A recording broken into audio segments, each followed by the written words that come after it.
All right, lesson 3. This one's actually going to be pretty fun to talk about because if you guys have hated everything I've said entirely in all the different courses up to this point, maybe you hate me as a person, hate my channel, at least listen to this lesson, all right?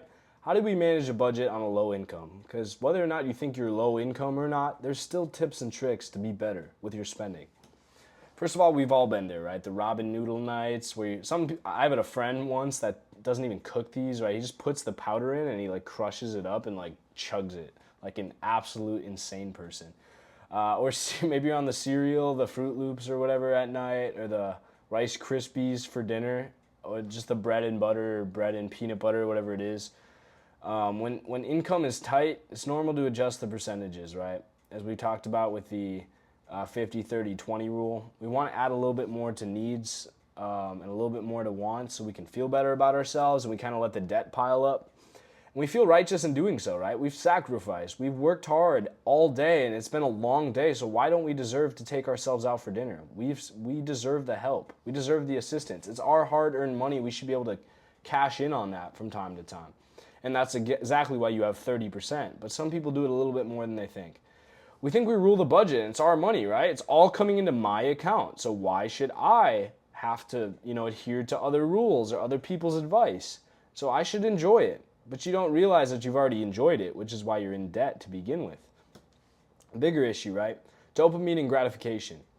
You probably, again, like mindset, all the way back. You don't have pleasure in your life, so spending money is your way to enjoy it. Taking yourself out to Panera Bread or Panda Express or whatever it's going to be and blowing some money, even if you think it's just $10, but 30 days a month, aka $300, that's your way to enjoy it. But the problem is you adopt the consumer mindset instead of producer. It's not like you're going to grow food in your backyard, right? I know some people have their gardens and whatnot, but you're just you're giving back into the fact that like you don't need to make your own dinner. You don't need to be crafty and like create a meal from scratch that can actually save you money. And you'd rather just go blow it on other stuff. Same thing, not just food, right? But goods. Like you don't want to, spend some time working on a business, so you'd rather consume, right? You're going to blow more money on wants like Netflix and waste your time doing that instead of producing content and starting that idea. And you see spending as the goal instead of growing, right? This is why you are separate from the wealthy, because the wealthy don't really care about money because it's 100% growing for them. They're only living off, the benefits of their riches, the money the riches have made for them.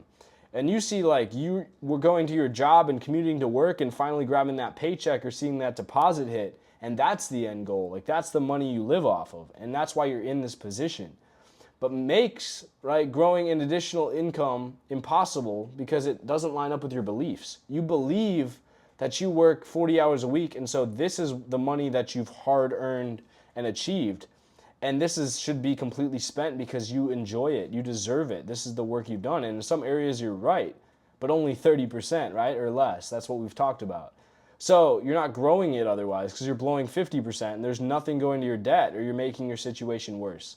So believing that you have bigger things to do in life and bigger achievements to get accomplished for yourself, back to mindset, that's what creates the opportunity for you to start budgeting more properly. As we've talked about, the 50-30-20 rule, slight adjustments are okay in times of need. If you want to splurge slightly, maybe you say 33% or 35%. Obviously the numbers aren't perfect and stuff, but maybe it's a little bit higher. That's fine, especially if you earned quite a bit of money and you don't have a lot of debts, right? Or maybe your needs are below 50%. Then that's fine. But ask yourself, are you in true need at the moment? Do you actually need Panda Express? Or like your parents said, we have food at home. Can it wait? You kind of need to start. Your parents are smart in that way, right? Because they've told you, right? You don't need to always go out and eat all the time. It's expensive to have kids. It's expensive to have your own kids if you're in that situation. And so understanding that, like, you have bills to pay, and when you're a parent, your kids are your bills. That's the kind of mindset you need to take regardless of what your situation is. If it's a restaurant reservation or movie ticket, something in the future that you're planning on spending money on or maybe did but can get back, cancel it. If you're going to go to Bali for 3 weeks and you saved up $2,500, maybe you just need to go for a week. You can still enjoy it, but you don't need to spend all the money on the resort for the whole 3 weeks. Maybe you're doing a little bit more than you have to right now. Adjustments should only be made for needs, again, or debts, never wants. right? You should, and that's not, I'm not saying take money away from these, I'm saying add money to these. So I'm saying that money should go from wants to these two. So example, 50, 30, 20, right? Sometimes I can't speak, sorry. Goes to a 60, 20, 25, right? So instead of 50, 30, 20 needs, wants, debts, you're putting a little bit more toward the needs when you need them. 20%, right, is wants, so you have to be a little bit more frugal. You probably do this automatically, and then 25% to debts. I would hope this is probably some sort of habit for you. But if you need that spelled out, that's exactly what you should be doing. And it still allows for fun, but it gives you a little bit more control because you feel like you're doing more, and you actually are. It's reinforcing that subconscious belief that you have control over your situation, and the competence in handling it regularly breeds the confidence. Spending is a way to reward you for work, right? That's why the wants are the wants. You want to take yourself out to the stores and have, more importantly, have people see you in public spending money because you're the big spender. You're the guy that, or the girl that has achieved all this success by working 40 hours that everyone else has. So it's really not making you much different, but you feel good about doing it in the moment. Spending should be done, right? But in controlled amounts. That's why the 30%, the rich even have that rule. It's called fuck you money because they plan 30% to just blow. And that's why they have all these lavish lifestyles. It's a calculated part of their income. But when you're rich and you come across new money, but your mindset's not fixed and you're spending 70% on need or wants instead of needs, then you're going to be broken, right? And you're going to fall back into the same position. So that, again, that's why we focus on that 50, 30, 20 rule. So being able to have control over it is the most important thing because control is discipline, as we've said. To spend more, we have to train our brain to want to make more, right? That's kind of that boy math you've heard, right? Girl math is like, well, I got a free gift card if I spent $100, so I actually made money. But like boy math really is just like, if you want to buy more, you just have to make more money. That's kind of what I've heard on social media and stuff. But I kind of like that concept, right? Because the FU money is the end goal versus survival money. You want to have enough money where you can buy what you want. And that 30% for wants, right? So you're not just, budgeting yourself into a hole or being, a hermit that can't, spend a dime, right? Has to pinch everything. We want to have the money that we can spend and live the lifestyle we want. So being able to keep that 50, 30, 20 rule as our income increases allows us to actually live life to the fullest, but in the right ways. Spending allows for life's experiences, but work has to come first to get you, if you want 10 grand in FU money, right, then that's 30% of whatever number. And so you actually need to be scaling the income first so that you can spend the 10 grand a month instead of that being 100% of what you have. Earn, protect, invest. A lot of people forget the middle step, which is why I put it in there, right? You just earn and invest, but you have to protect yourself, which is why that 20% for debt is so important. A lot of times you earn and spend, but you don't protect what you have. Protection is vital to allowing the investments to generate more. The reason the rich get richer is because they master protection, right? The rich, see that umbrella? It's like a whole corporate shell, right? They have the trust set up, they have the estate plan, offshore accounts, all these ways to protect their money, not only from taxes, but also government seizure, rivals coming after them, people suing them, all these big things. And so they've mastered protection because they want to make sure that when they have money, the first step truly is to protect it. And then they put it in things to grow, right? Maybe they have a trust that invests in real estate, but it's in the trust first so nobody else can take it, and then it's investing through that structure.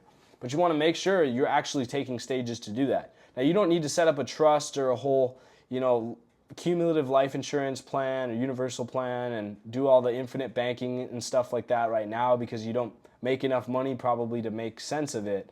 But you want to build those habits. So when you get money, put it in, a savings account with a password that only allows you to withdraw $100, every 3 days or whatever it's going to be. Or put it in something that's hard to liquidate if you're truly saving it and you actually want to start investing it. So that way you can't just pull it out whenever you want to blow it on something. Protect it by beating the budget, right? Bulk shopping, minimizing utilities, and small changes. I've seen people put bricks in their toilet so that the water level will be higher and it won't use as much water to refill every time they flush it.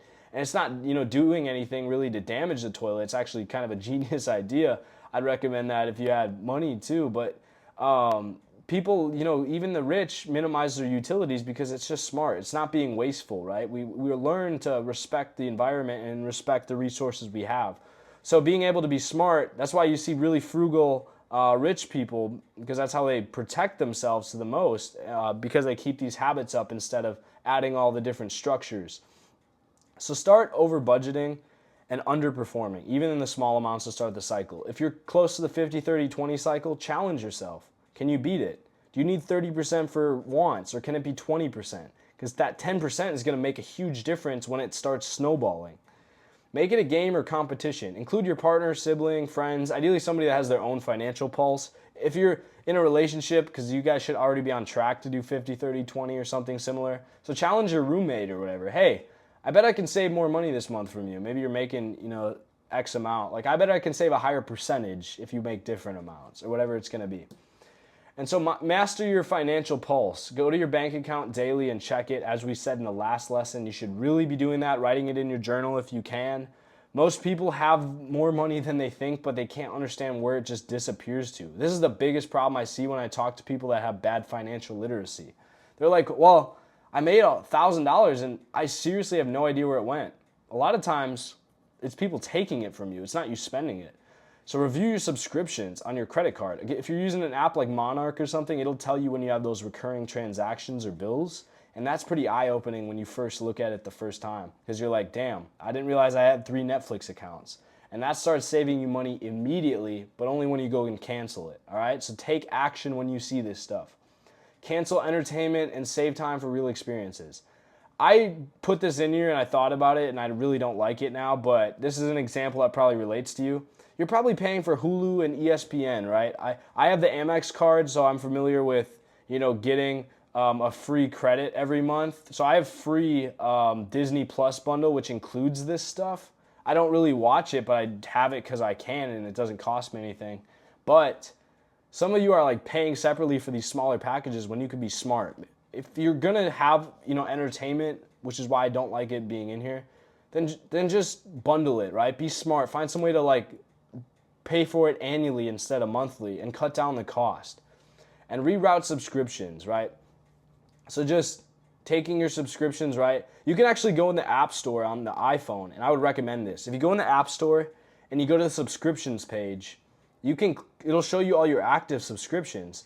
But if you click on each one that's active and you hit manage plan, a lot of times there's different options for the same subscription because they're all different offers that company has offered in the past. So maybe at one time they offered an annual plan for like half the money you're currently being charged for it. Just literally select it, and then the next time it renews, or maybe if it's due to be renewed now, it'll renew it at that 50% cost because that's still an option for Apple to charge you. And a lot of people don't know about that. That's a quick tip you can embrace and better your financial situation. How to feel better about your money? Well, first, change your hobbies, right? Stop playing Xbox that requires you to spend $60 a year on the Game Pass. I don't even like the fact that I know that because I've wasted so much time playing Xbox. If it's more, then that's even worse. Inflation sucks. You feel like you have no money because your money buys your happiness, right? As we've said before, I don't think it's in this lesson, but yeah, you're a consumer instead of a producer, right? So you're seeing spending as the goal instead of growing. So, right, what you're doing is you're thinking money buys your happiness because you can go out and spend it, and that gives you the sense of satisfaction of you being, the man. But being the man or being the woman, right, the competent being comes from actually seeing success with your business and the things that keep generating money, because that's what freedom is. Mastering happiness in work and production requires way less money, right? Because it doesn't cost you anything to work. Nobody likes working, but you can like working if you change your mindset. The fastest ways to spend money are the least productive, right? Gambling, games, etc. All these things are so easy to spend money on. OnlyFans, right? You can just blow money doing these different things. That's why it's so easy, right? Because they want your money, and so they attract it and connect it to things that are very quickly pleasuring for you. Pleasure is not bought, though, it's earned, right? If you still have the mindset and you still haven't done the course, please do the course. Review the mindset in the journal and all the entries up to this point that you should have written and start building your dopamine back. Keep building it. The best way to free up money is to raise your entertainment budget by requiring less. Entertainment, again, same as the wants budget. Maybe you don't need Netflix. Maybe you don't need Xbox. Maybe you don't need, the new shoes. Just start requiring less. Be happy with what you have. And a lot of times you aren't because you think you need to compete with the people that have it all, but you don't have the means to have it all yet. And accepting that is a huge step. With that said, we're going to start transitioning more into specific financial planning and next steps forward. I'm excited, right? Being able to be smart about your budget and understand what you need versus what you want, and making the clear distinction that a lot of you fail to actually see in your heads, that's where money is saved, and that's where the money starts being snowballed and cascaded into larger and larger returns over time. It only takes a few dollars to get started, right? Just a few bucks to invest in yourself to create that opportunity that can start paying you back in the end. Start figuring that stuff out and start mastering that idea, and you'll have all the success you'll ever need. And I'll see you guys in the next lesson with the next few steps here.